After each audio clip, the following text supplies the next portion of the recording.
Halo, Happy New Year guys. Gimana acara New Year-nya? Acara ngumpul-ngumpul dengan teman, dengan saudara ya? Gimana? Sangat-sangat enjoy? Ya, mudah-mudahan kalian enjoy ya dengan acara New Year party-nya. Atau mungkin sekarang masih ada sisa-sisa gitu kan, karena kebanyakan makan, kebanyakan minum, kebanyakan tidur gitu ya. By the way, sudah Januari nih. Teman-teman sudah bikin resolusi tahun baru belum? Hmm? Belum? Oke, bagus. Justru itu kabar baik. Karena jujur aja, resolusi tahun baru itu kadang kebanyakan tidak memiliki manfaat ya. Unfaedah, bikin capek pikiran, dan sering jadi bukti bahwa ya kita ini manusia ya mudah lupa dan gampang nyerah gitu loh. Jadi, buat apa bikin resolusi? Oke, jadi gini, pertanyaan saya, apa resolusi kamu di awal tahun 2025 yang terselesaikan di akhir 2025? Gitu. Jadi Januari 2025 bikin resolusi, nah di ketika Desember 2025 tuh tercapai berapa persen atau berapa banyak yang sudah tercapai. Nah, menurut penelitian, mereka yang membuat resolusi tahun baru dalam waktu 1 minggu setelahnya, jadi mungkin nanti di tanggal 7, tanggal 8, itu sisa 75% yang masih sangat semangat gitu kan. Nah, kemudian 1 bulan kemudian itu sisa jadi 64%. Terus berkurang sampai 6 bulan berikutnya itu sisa 46%. Jadi sudah setengahnya tuh. Nah, apa kabar ya mereka yang bisa sampai 12 bulan full itu cuman dikatakan 9% masih mempertahankan resolusi tahun baru mereka. Ya artinya dari 100 orang cuman 9 orang yang masih ingat menjalani dan setia sampai akhir tahun gitu loh. Memegang resolusinya. Ya sisanya ya mungkin capek, lupa, capek, males, atau sibuk terombang-ambing dalam meruwetnya kehidupan gitu kan. Nah, kenapa gagal? Jadi beberapa mungkin secara umum targetnya nggak realistis, atau mereka nggak pernah tracking progresnya, atau malah terlalu banyak resolusi. Jadi kadang satu halaman tuh list semua gitu loh. Dan ya yang paling wajar ya kita lupa gitu loh. Kita lupa resolusi gue apa ya tahun lalu ya. Resolusi gue apa ya di Januari 2025. Jadi kalau 80% atau sampai 90% resolusi itu pasti gugur di tengah jalan, kenapa tiap Januari kita tetap nekat bikin daftar judul yang panjang yang bilang tahun ini gue bakal berubah total. Tahun ini adalah tahun kesuksesan gue. Karena gue akan melakukan ini gitu loh. Padahal ya banyak hal yang kita tujukan juga belum berubah gitu dari sejak tahun 2020 gitu loh.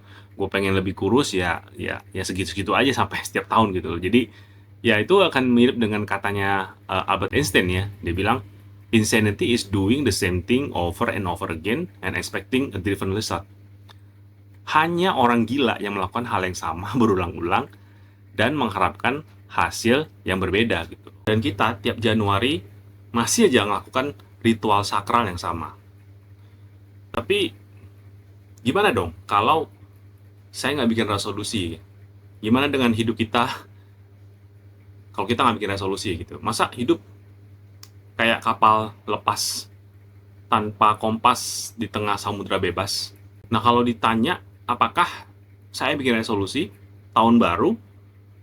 Yes and no gitu loh. Nah yang saya bikin hanya resolusi, tapi tidak hanya berkaitan dengan tahun baru. Jadi gini, tujuan jangka panjang itu memang penting. Tapi bila statement itu terlalu mengawang-awang, jadinya ya di awang-awang aja gitu. Jadi di awan-awan aja gitu, nggak akan turun ke bumi dan menjadi kenyataan. Dia cuman jadi tinggal ya wacana gitu, cuman. Jadi gimana? Nah ini jangan kita buat resolusi tahun baru, tapi kita buatlah sebuah resolusi kecil, pendek dan bisa dieksekusi. Jadi misalnya resolusi untuk bulan ini, untuk minggu ini, atau resolusi untuk hari ini. Jangan resolusi setahun, panjangan gitu loh. Tapi pertanyaan berikutnya adalah apa mungkin setiap hari gue pantengin resolusi yang banyak itu? Nah, kuncinya itu sebenarnya ada dua. Satu fokus, kedua smart. Jadi fokus and smart. Karena gini, kita punya banyak mimpi. Pengen lebih sehat, karir melesat, usaha cuan terus, dapat pasangan, menikah, punya anak, bisa liburan, bisa punya rumah, bisa punya six pack gitu kan. Walau tiap malam tetap aja makan gorengan gitu kan. Nah, masalahnya adalah kita pengen semuanya sekaligus gitu loh. Padahal harusnya kita fokus dulu sama satu. Satu yang paling pengen kita capai atau yang bisa kita mulai eksekusi. Setelah itu, kita bikin jadi SMART. Nah, SMART ini kan singkatan.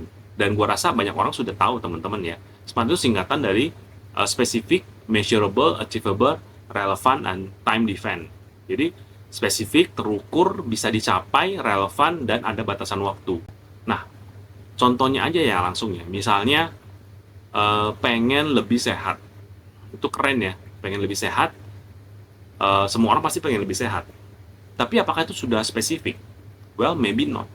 Sehat banyak parameternya.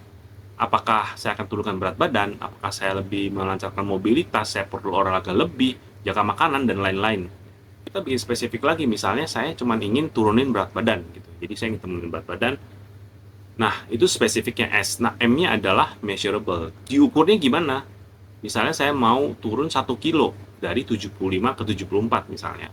Dengan cara, atau mungkin lingkar perutnya lebih kecil 2 cm. Itu secara measurable-nya. Di sisi A itu sebenarnya cara mencapainya gimana? Misalnya kita akan bilang, oke, saya mau jogging 30 menit 3 kali seminggu. Dan nasi setengah porsi misalnya. Jadi jangan bikin yang terlalu ekstrim. Misalnya saya mau nge-gym 2 jam setiap hari dan no carbo at all. Nah itu sebenarnya nggak nyampe sih nanti. Nyampenya ya ke rumah sakit dulu sih pasti. Bukan nyampe ke tujuannya dulu gitu. Jadi kita harus hati-hati dalam menentukan A-nya itu. Nah sekarang kita ke R, yaitu relevan. Nah ini sebenarnya lebih ke why-nya sih. Jadi kenapa saya mau sampai pengen turunin berat badan gitu kan. Misalnya supaya badan saya nggak ngos-ngosan setiap kali naik tangga gitu kan. Atau saya mau temenin anak saya supaya mereka lari dan olahraga lebih banyak bergerak instead of gadget terusan gitu kan. Jadi cari sesuatu yang relevan, bukan cuma hanya biar six pack dan nambahin jumlah like gua di Instagram gitu loh. Kalau misalnya kita adalah atlet atau model atau seseorang yang selalu tampil di kamera, ya mungkin ya itu relevan ya, bahwa six pack itu relevan. Tapi kalau kita kerjaannya hanya biasa-biasa aja, maksudnya melakukan aktivitas setiap hari seperti biasa, itu hanya, dan mencapai six pack itu hanya untuk kebanggaan semu di media sosial, well, you decide lah if that really relevant. Nah sekarang yang terakhir yaitu T, time bound, ada batasan waktu. Ini semacam track progress dari pencapaian kita, misalnya dalam 2 minggu, atau 1 bulan, atau 3 bulan, ya. Tapi jangan 12 bulan ya, sama aja dong, balik lagi ke resolusi tahun baru ya. Jadi ini juga penting ya, supaya otak kita itu bisa melihat finish line yang nggak terlalu jauh. Dan kita bisa evaluasi, kalau misalnya itu kita bisa evaluasi, misalnya kita 1 minggu, 1 bulan, kan lebih cepat ya evaluasinya ya. Jadi kalau misalnya gagal, kita bisa review, sebenarnya saya gagal di mana, apakah terlalu gede, apakah gaya hidup saya masih belum bisa, atau lagi sakit, tidak mampu keep up. Nah, satu tips terakhir tentang SMART ini ya, itu semua yang sudah ditulis tadi dibuatkan sebagai sebuah kalimat. Mungkin istilah kerennya sebagai power statement sendiri lah. Jadi bukan cuma checklist doang gitu. Jadi bukan cuma hanya ada di buku kita checklist sudah kurus belum ya, atau sudah mencapai sekian belum ya daripada timbangan gua.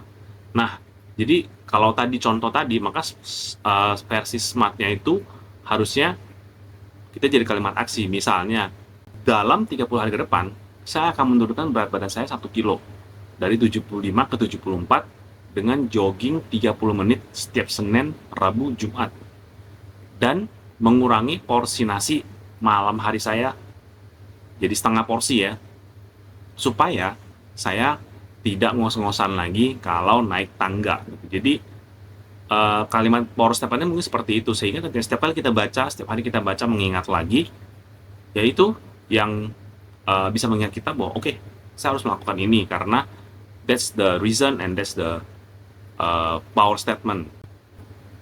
So, kesimpulan dari sharing hari ini adalah bukan membuat resolusi tahun baru yang secara wah checklist, tapi buatlah resolusi kecil, satu aja teman-teman, ya.